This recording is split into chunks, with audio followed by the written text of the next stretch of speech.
जय मसीह की दोस्तों, चंद लम्हे मसीह के साथ में आपका बहुत बहुत स्वागत है।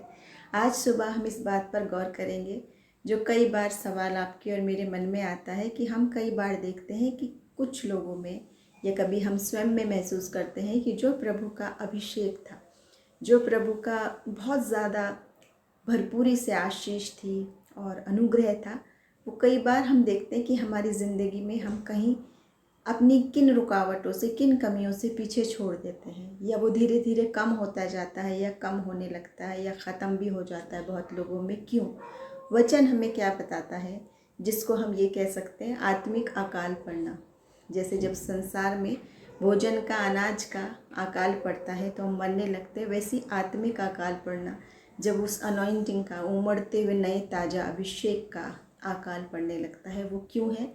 एक ही वचन मैं आपके सामने पढ़ूंगी जो है मत्ती और उसका 13 अध्याय और उसका 58 वचन है। और यहाँ इस प्रकार लिखा है, और उसने वहाँ उनके अविश्वास के कारण बहुत से सामर्थ के काम नहीं किए।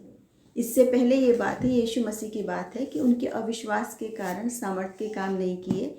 इसकी संदर्भ में बात की जा रही है, वो मैं बताना चाहूँगी कि यीशु मसीह जब वहाँ उपदेश देने लगे अपनी जगह में, अपने लोगों के बीच में, तो लोग कहने लगे इसको ये ज्ञान कहाँ से आया, ये इतना ज्ञान कैसे पा गया है। और क्या कहने लगे, ये तो उस बढ़ई का पुत्र नहीं है, ये उस मरियम का बेटा नहीं है क्या, उसके भाई बहनों के नाम ये नहीं है क्या, ये यहाँ रहने वाला नहीं है क्या। ये वो बातें करने लगे जो कई बार विश्वासियों को सामना करना पड़ता है जब हम आत्मिक बात करते हैं, क्योंकि इंसान का देखना और मनुष्य का देखना एक जैसा नहीं, एक समान नहीं।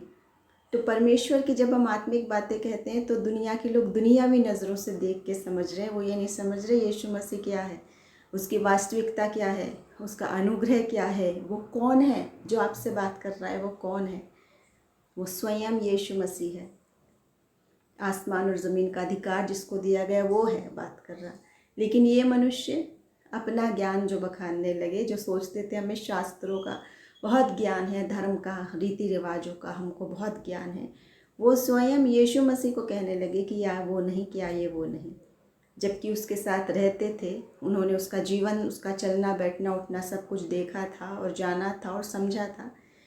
फिर भी इतना मसीह को देखते हुए कि वो पाप से रहित जीवन है, मोहब्बत से भरा हुआ है, इतने बड़े बड़े चमत्कार कर रहा है, इतने बड़े बड़े कार्य हो रहे हैं जीवन में, देखते सुनते समझते साथ में आमने सामने देखने सुनने के बावजूद कह रहे हैं कि क्या ये वो नहीं, क्या ये वो नहीं, इंसानी मापदंड से। जब यीशु मसीह कहता है कि एक नबी अपने ही लोगों के बीच में आदर नहीं पाता, सबसे ज़्यादा अविश्वास की, शक की बातें उसके आसपास के लोगों में होने लगती है। जब हम आत्मिक अनुभव अपने मित्रों को बताएं, अपने भाई बहनों को बताएं, जैसे हम यूसुफ की कथा में भी देखते हैं, जिसको दर्शन होते थे लेकिन भाइयों ने अविश्वास किया, गड्ढे में डाल दिया, गुलामी में वो चला गया, सब हो गया। आगे चलकर क्या हुआ?